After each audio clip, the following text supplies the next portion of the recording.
Dear students of class 6, today I am going to teach you from the book The Story of Sister Nivedita, chapter 6, Back in India. I will also mention some questions which you should prepare. Okay? Chapter 6, Back in India. The House of Sisters.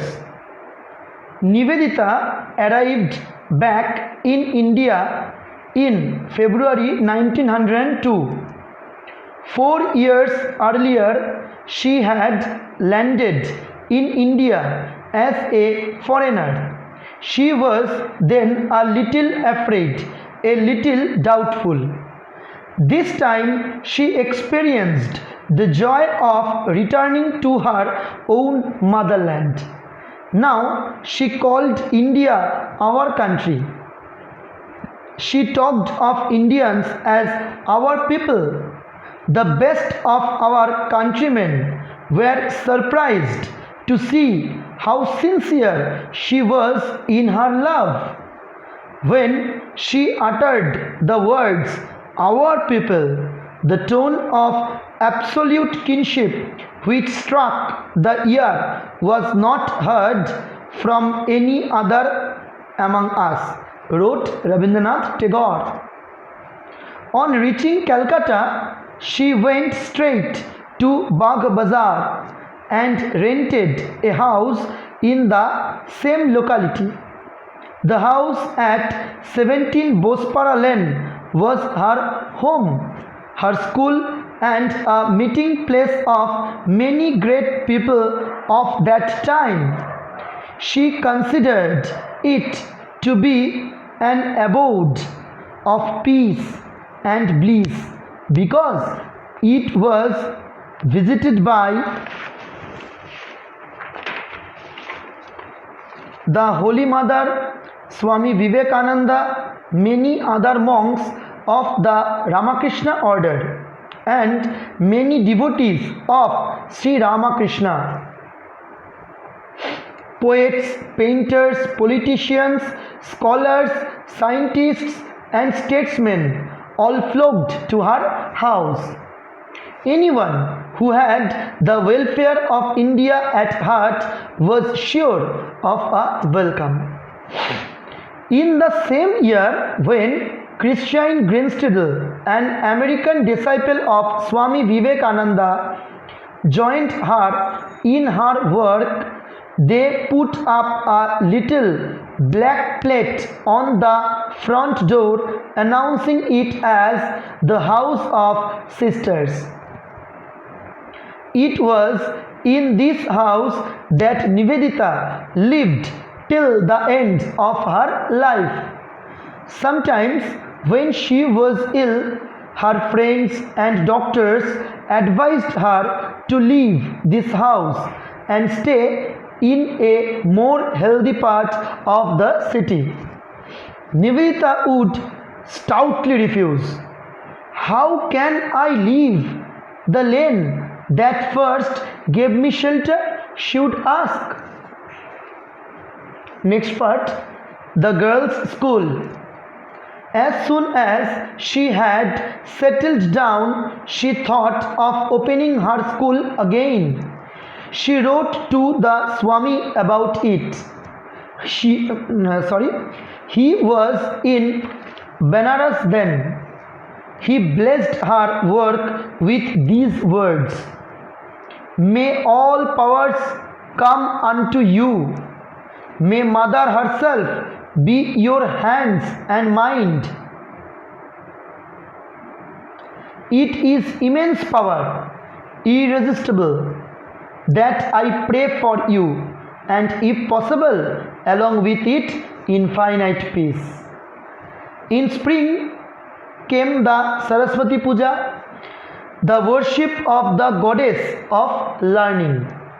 Nivedita arranged for this puja in her home and invited the women of the neighborhood. The women were orthodox, proud, and shy, but they attended her puja. When the school opened, the people were not willing at first to send their daughters to it. Then slowly, one by one, the parents became convinced of Nivedita's goodness and sincerity, and they sent their girls to her. Then she began to win over the children. They soon came to love her because she was so kind to them. Later, with the help of Sister Christine, she opened a section for women. This enabled the children's mothers to attend the classes also. She taught them to read and write, to sew and paint. Nivedita earned money for her school by writing books. Some friends in England and America also sent help. Mrs. Bull was her greatest helper and bore her personal expenses. The school was not known by any particular name then. In her project for the school, she had called it the Ramakrishna School for Girls. Some Western friends called it the Vivekananda School. The people of the locality called it simply Nivedita's School. In 1918, after her death, it was taken over by the Ramakrishna Mission and was then called the Ramakrishna Mission Sister Nivedita Girls School. It grew and grew. Finally, in August 1963, the management of the school was placed in the hands of the Ramakrishna Sarada Mission, and so it is now known as the Ramakrishna Sarada Mission Sister Nivedita Girls School. Next part, the last farewell. Swami Vivekananda more than once visited Nivedita's school at 17 Bospara Lane. His last visit was on June 28, 1902. Nivedita knew that he was not well. On July 2, she went to the Belur Math to meet him. It was a Wednesday and the holy Ekadashi day. The Swami fasted but made her sit near him and eat. At the end of the meal, when she went to wash her hands, he poured the water for her and then dried her hands with a towel. Naturally, she protested.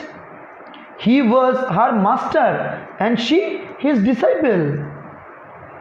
It is I who should do these things for you, Swamiji, not you for me, she said humbly.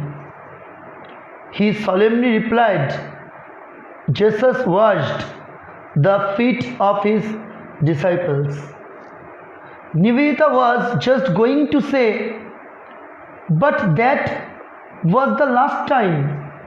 But she could not utter these words, and yet they proved true. Her master also thus took his last farewell of her. But she did not then know it. He showered many blessings on her that day, and she returned home happy. On the Friday evening, he sent a message to her to say that he was well. But Early the next morning, a messenger came from the motte with the news that the Swami had passed away the previous night. She was thunderstruck. She immediately left for the motte. The whole morning she sat near his body and fanned him until at 2 p.m. the body was taken down to the courtyard. It was covered with a new Gerua cloth and was decorated with flowers. It was then taken for cremation to the spot which he himself had chosen. She followed the procession that marched towards the Bilva tree while the sky was rent with shouts of Jai Sri Guru Maharaj Ji Ki Jai, Jai Sri Swami Ji Maharaj Ji Ki Jai. Now, the questions that you should prepare are: when did Nivedita come back in India? How was her feeling when she had landed in India 4 years earlier? How was her feeling when she arrived back in India in February 1902? How did she call India and the Indians this time?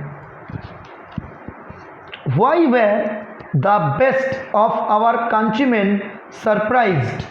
What did Rabindranath Tagore write about her?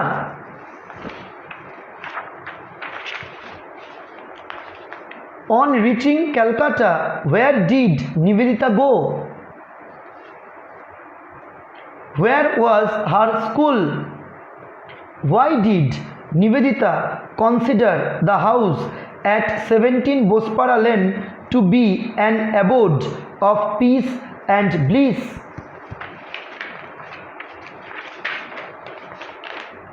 Who visited Nivedita's house? Who was sure of a welcome there?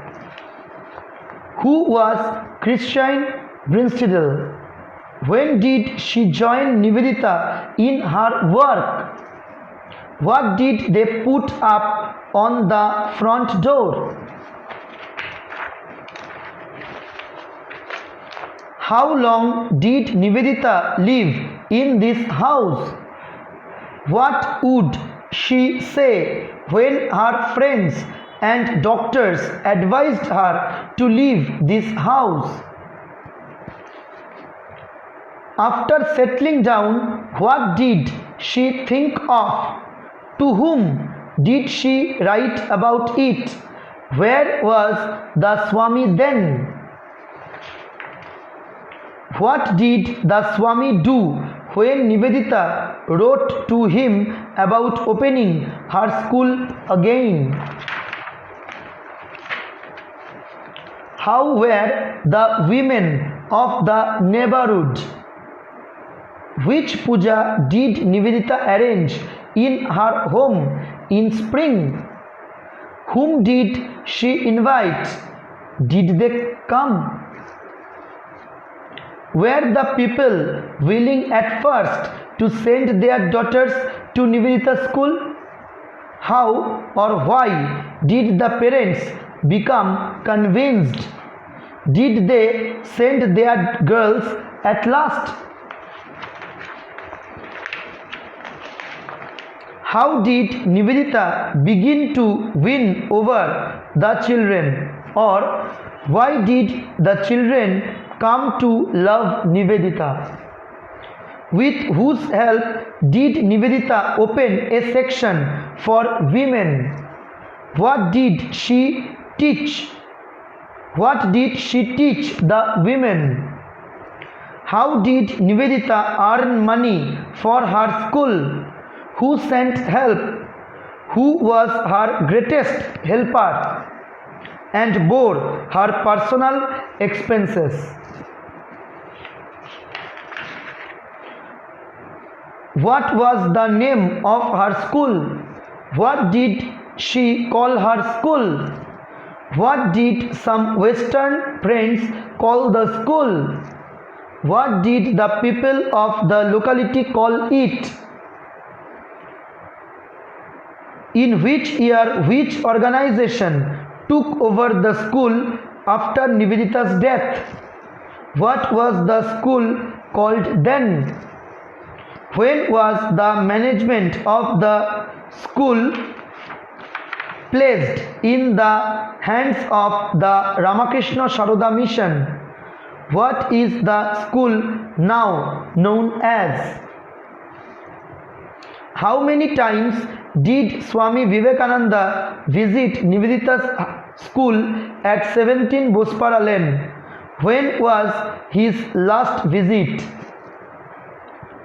When did Nivedita go to the Belur Math to meet the Swami? Why did the Swami fast that day?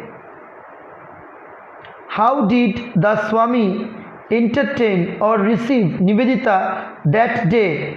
What did he do at the end of the meal? Why did Nivedita protest? What did Nivedita say to the Swami when he poured the water for her and dried her hands with a towel? What did the Swami reply? How did the Swami take his last farewell of her? After the last meeting with the Swami, how did Nivedita return home? What message did the Swami send to Nivedita on the Friday evening? When did Swami Vivekananda die? What news did the messenger give in the next morning? What was the reaction of Nivedita when she got the news of Swamiji's death? What did she do then? What did she do the whole morning until the body was taken down to the courtyard? When was the body of the Swami when was the body of the Swami taken down to the courtyard? How was it covered and decorated? Where was it taken from the courtyard? What did Nivedita do then?